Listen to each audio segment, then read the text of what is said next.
Hello everyone, this is Mansi from evidyati.in coming to question number 5 exercise 1.4. So question number 5 में आपके पास है the temperature at 12 noon मतलब दोपहर के 12 बजे was 10 degree Celsius above zero का मतलब अगर एक नंबर लाइन है 0 से above मतलब 1 2 3 4 एंड below 0 मतलब -1 -2 -3 मतलब कि टेम्परेचर पॉजिटिव है 10 degree Celsius. If it decreases मतलब कम होना at the rate of 2 degree Celsius per hour means कि हर एक घंटे बाद 2 डिग्री सेल्सियस टेम्परेचर कम हो रहा है until मिडनाइट तक ये चीज चल रही है. मतलब दोपहर को 12 बजे से लेके रात के 12 बजे. Midnight is 12 at night. So midnight तक ये चीज हो रही है. At what time would the temperature be 8 degree Celsius below zero. अब आपसे पूछ रहे हैं क्या टाइम होगा जब टेम्परेचर -8 डिग्री सेल्सियस होगा. माइनस कैसे? बिकॉज यहाँ पे बिलो जीरो गिवन है. बिलो जीरो का मतलब माइनस में. सो -8 डिग्री सेल्सियस किस टाइम होगा. और दूसरा पार्ट है what would be the temperature at midnight. Midnight मतलब रात को 12 बजे क्या टेम्परेचर होगा. फाइन. तो बेसिकली इसमें दो पार्ट्स है. So let's start. सबसे पहले देखते हैं जो फर्स्ट पार्ट है कि what time would the temperature be -8 degree Celsius. So उसके लिए मैंने यहाँ पे एक नंबर लाइन ड्रॉ करी है ताकि हमारा जो मैं जिस तरह से आपको समझाऊं आपको वो और इजी लगे और आप भी इजीली उसे कर सको. सो इस नंबर लाइन में यहाँ पे मेरे पास 0 है एंड दिस इज 1 2 3 4. बेसिकली ये टेम्परेचर है 1 degree Celsius 2 degree Celsius 3 degree Celsius and so on. ठीक है. सो यहाँ पे जो 10 डिग्री सेल्सियस है दिस वन ये हमारा किस टाइम है 12 नून. ठीक है. 12 बजे 10 डिग्री सेल्सियस है. अब हर एक घंटे बाद 2 डिग्री सेल्सियस कम हो रहा है. सो 10 से 9 गया 8 पे आ गया 2 डिग्री हो गया. 10 से 9 8 2 डिग्री कम हो गया. उसके बाद 8 से 6 6 से 4 4 से 2 2 से फिर 0 डिग्री हो गया. देन -2 डिग्री देन -4 -6 -8 पूछा क्या है हमसे कि -8 डिग्री सेल्सियस कब होगा. सो हम -8 डिग्री पे पहुंच गए. अब हमें देखना है कि यहाँ पे इतने डिग्री पे टाइम क्या हो रहा है. सो यहाँ पे 12 बज रहे थे. सो एक घंटे का गैप है इसमें. यहाँ पे 12 बज रहे थे. सो यहाँ पे रात के दोपहर के 1 बज गया. फिर यहाँ पे 2 बज गए. यहाँ पे 3 यहाँ पे 4 फिर यहाँ पे 5 यहाँ पे 6 बज गए 7 8 और यहाँ पे 9.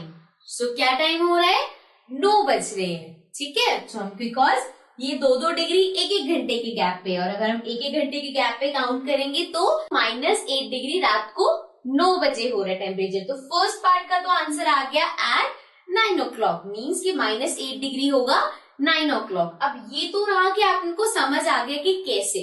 अगर आपको इसे सॉल्व करना है तो आप इसको ऐसे भी कर सकते हो जैसे कि एट 12 10 डिग्री सेल्सियस. ठीक है. देन एट 1 एक घंटे बाद 10 में से 2 डिग्री कम हो गया. सो ये क्या हो जाएगा 8 degree Celsius. Similarly at 2 at 3 ऐसे आप इसको कॉन्टिन्यूसली करते रहोगे.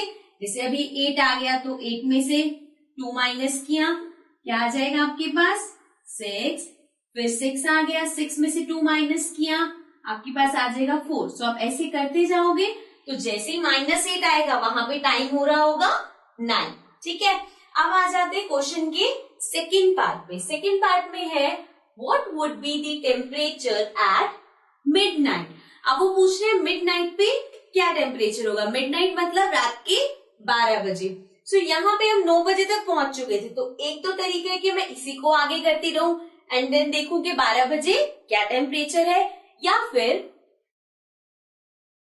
We can calculate it also. अब उसे कैलकुलेट कैसे करेंगे? सबसे पहले 12 बजे आपके पास टेम्परेचर है 10 डिग्री सेल्सियस, ये हमें गिवन है। And now change in temperature हमें निकालना है। सो देखो 12 बजे दोपहर का दे रखा है और रात के 12 बजे का पूछा है, तो दोपहर के 12 बजे से लेके रात के 12 बजे तक 12 आवर्स होंगे, 12 आवर्स होंगे ना, और हर 1 घंटे में -2 हो रहा है। सो ये हो जाएगा, मतलब 12 घंटे में अगर मैं -2 मल्टीप्लाई कर दूं तो इन 12 घंटे में -24 टेम्परेचर गिरा है। अभी -24 आंसर नहीं है, इतना चेंज हुआ है टेम्परेचर। और अब अगर हमें फाइंड करना है कि आफ्टर 12 आवर्स, मतलब कि इस 12 बजे से लेके अब रात के 12 बजे पे क्या टाइम होगा? सो इसमें जो टाइम था that is 10 degree Celsius -24 degree Celsius, because इससे लेके यहां तक दूसरे 12 बजे तक इतना डिफरेंस है, तो हम इसको माइनस कर देंगे। अब इसको माइनस करेंगे तो हमारे पास आएगा -14 डिग्री सेल्सियस। मीन्स कि अब जो मिडनाइट होगा आफ्टर 12 आवर्स, जो कि हमारा टाइम होगा 12 AM विच इज मिडनाइट, उस पे टेम्परेचर क्या होगा? -14 डिग्री सेल्सियस। ठीक है, तो ये तो हमारा कैलकुलेशन भी हो गया। अगर हम यहां से भी करेंगे तब भी सेम आंसर आएगा। इफ यू वांट तो हम क्रॉस चेक कर सकते हैं। अभी हम 9 बजे तक तो आ गए, ठीक है, अब 2 घंटे और आगे चलते हैं। सो 1 घंटे बाद -10, फिर 1 घंटे बाद -12 और फिर 1 घंटे बाद -14। ठीक है, अब यहाँ पे 9 बज रहे थे, यहाँ पे 10 बज जाएंगे, then over here it will be 11 और यहाँ पे 12। ठीक है, सो मीन्स 12 एट मिडनाइट पे क्या आ रहा है टेम्परेचर? -14, और वही हमने कैलकुलेशन से फाइंड किया। ठीक है, so this was question number 5। This is a very easy question. वो बस थोड़ा सा लेंथी है, इसलिए आपको लग सकता है कि ये मुश्किल है, बट ये बहुत इजी क्वेश्चन है। इसको अच्छे से समझना and do practice this question. Okay, bye bye.